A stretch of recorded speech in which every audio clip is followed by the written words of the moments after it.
Today we're going to talk about a story that happened in my youth. You know, a lot of people don't like to disclose what happened to them as a teenager, but I'll go ahead and do that for you. And I'm sure if you don't like it, then maybe you should change the channel. But if you want to hear a crazy story, go ahead and keep that channel on right now. And subscribe and like if you like this show. But today we're going to talk about an event that happened at my high school in California, at El Medina High School in Orange County, California. And it was the senior day. It was actually the last days of school. And in my school, we had some really great riders like Scott Gilman. And we had all these guys, Jim Gibson, these motocross riders. I was the only Speedway rider. I was a Division I rider at that time. And we have a tradition at this high school called El Medina. That last day of school, all the seniors would get together and raid the school with motorcycles. So it was coming up towards the last day.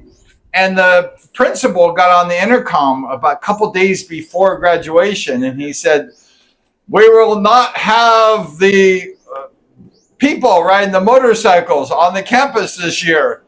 And if you get caught riding motorcycles on campus and you're a senior, you will not receive your diploma and you will leave El Medina empty."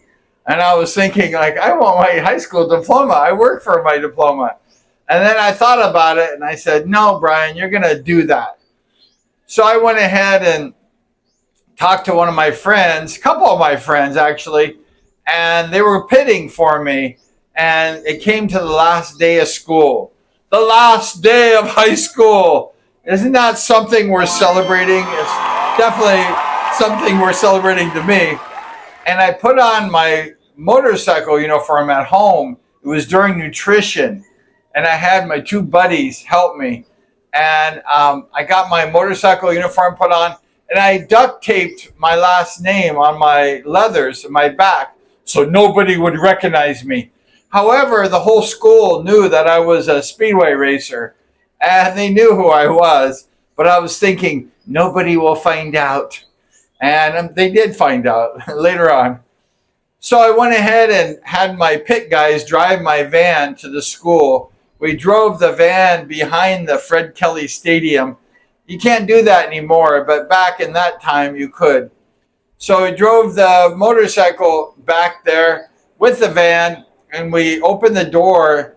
And I got my Speedway bike out on the side. It was kind of nestled between some apartments and the football stadium, so no one could see me. And I had the van backed up so we could take off really fast. So I'm waiting for these guys to come, the motocrossers. We had a school full of racers. Now, these days, there's not as much motorcycle riders because they don't have any more places to ride the motorcycles. But when I was in high school, they had lots of motorcycle riding areas, lots of great motorcycle riders. I wasn't one of them, but there was some really good motorcycle riders. And I'm waiting, and I had my pit guys, ready to push me off. And all of a sudden, I saw all the motocross bikes coming out. And I was like, "Okay, guys, push me." My two pit men, they pushed me, they bump started me. We got the motorcycle warmed up. I was kind of warming up the old JAP. And all the bikers kind of raided the hallways and raided the football field and all that area over there by the nutrition area. And I kind of got over there. And by the time I got over there, all the motocrossers, they panicked. They freaked out. And they just took off. And I'm like, "Dudes, come back here. I just got here." And everybody scrambled on me. And everybody was gone. There's like 50 bikers. And now I'm the only one left at this school. There's only one of me out there. So I looked around and I said, "You know what? I just got here and I'm going to put on a show for these guys. I'm not going to go back now. I just got here." So I went ahead and put on a show. I was doing wheelies for the guys. There's probably, like 1,000 kids or more at the nutrition line. I went right by the nutrition line and did wheelies. They were all lined up. The whole high school was lined up. And they were cheering for me and stuff. I went out to the baseball field, kind of ripped it out there, and I did a slide on the baseball field. They treated me bad for the baseball team when I was a few years. Actually, probably that year, they treated me bad. I was going out for the baseball team, and the coach was not very nice to me. So I said, I'm going to rip up your field on this day. And I just ripped up the baseball diamond. And then I came back to the area where the nutrition was, and all the people were cheering. They loved my exhibition of Speedway on the baseball field. And I was doing a few wheelies, and all of a sudden, I was doing a wheelie, and I was kind of going slow, and my bike, my JAP, stalled out. And I'm like, oh my gosh. And I backed it up to get the compression properly.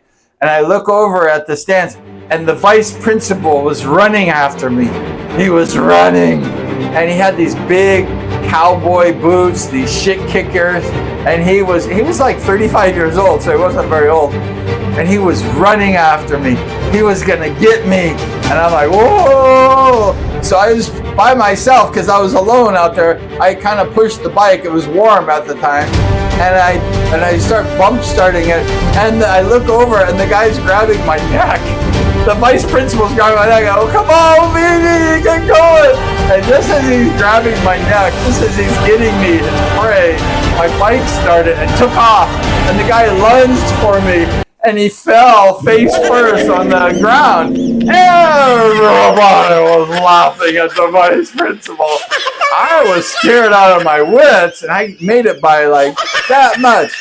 I made it by that much. Wasn't very much. And I was lucky, because if I got caught, I'm screwed, right? So I did a few more laps and stuff, and everybody was cheering. And I think everybody remembers to this day, they told me. And it was over, I had been out there for 10 or 15 minutes, and I almost got caught by the vice principal. And so I just thought, well, it's time to go. So I drove my Speedway bike back to the van, and my two pitmen were waiting. And we went ahead and loaded the bike up in the van, and took off and went home. I got home. I only lived like 2 minutes from the school. And I took my Speedway uniform off. I put my school clothes back on, and I went back to school for, I think it was like third period after nutrition. So I'm sitting in class, and everybody's looking at me, and I'm like, what are you looking at me for? Like, I didn't do nothing. And they're all like, we know you did that. And everybody in the school knew, who I was. And because I was the only Speedway rider, and I had my white leathers, and a lot of these people went to the Speedway races at Costa Mesa and saw me race. So I was kind of like a known person on the campus. So I'm sitting there. It was like a history class. Like, I think it was Mr. Schultz or Grimshaw. And I was in the history class. I think it was Schultz. And I'm sitting in the history class, and all of a sudden somebody comes in the door with a note, a pink slip. And then Mr. Schultz says, Brian, you're wanted in the principal's office.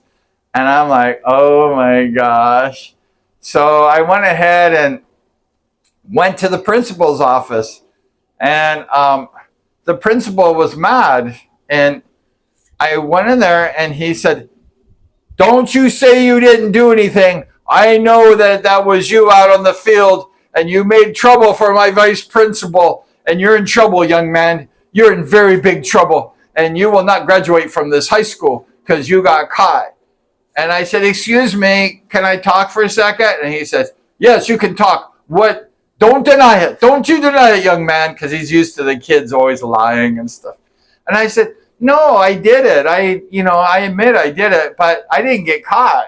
Your vice principal fell on his face, remember? Those shit kickers. And he got mud on his face. And he's a big disgrace. Oh, yeah. And guess what? I didn't get caught, and I'm not a disgrace. Wow. So I get to graduate because I didn't get caught. And he said, well, yeah, that's true. And I go, the deal is if you get caught, you don't graduate. You don't get your diploma. But I did not get caught, so I get my diploma, dude. And he's thinking like, oh, this kid's smart. And I said, yeah. I said, I admit it too, like, but I didn't get caught. And then he said, yeah, you're right, And then he said, well, I guess that's true. And he said, well, he said, I'm used to boys lying to me all the time. That's why I was so adamant about your situation. Because I didn't really know the principal, because I wasn't really in that much trouble, like going to the principal. He didn't really know me until the last day of school. And then he said, Brian, I have to tell you something. And he says, I like you. He says, you're a good guy. You come in the office, you tell the truth, you don't deny what you did, and you take responsibility, but you didn't get caught. And I go, no, I didn't get caught. I turned myself in, but I didn't get caught. And so he said, yeah. He says, I'm going to go ahead and let you graduate from El Medina. I'm going to get you a diploma. You're going to graduate it with your class, and you're going to go ahead and enjoy your life. You're going to have a good life. And he said, thank you so much for attending our high school. And he shook my hand and he said, enjoy your life. I'm sure you're going to do well in your life and all the successes in the world. And I've had a great life, and I didn't get caught. And I was able to have some fun on my Speedway bike. And I think the high school doesn't do that tradition no more. There's not that many bikers. But it was just a great time at the high school. And I was really grateful for that principal for not denying my diploma, because I had gone to college after that and got a degree, and I was racing motorcycles, and I had done so many kind of cool things, and it all was kind of good memories from the ending of the high school days at El Medina.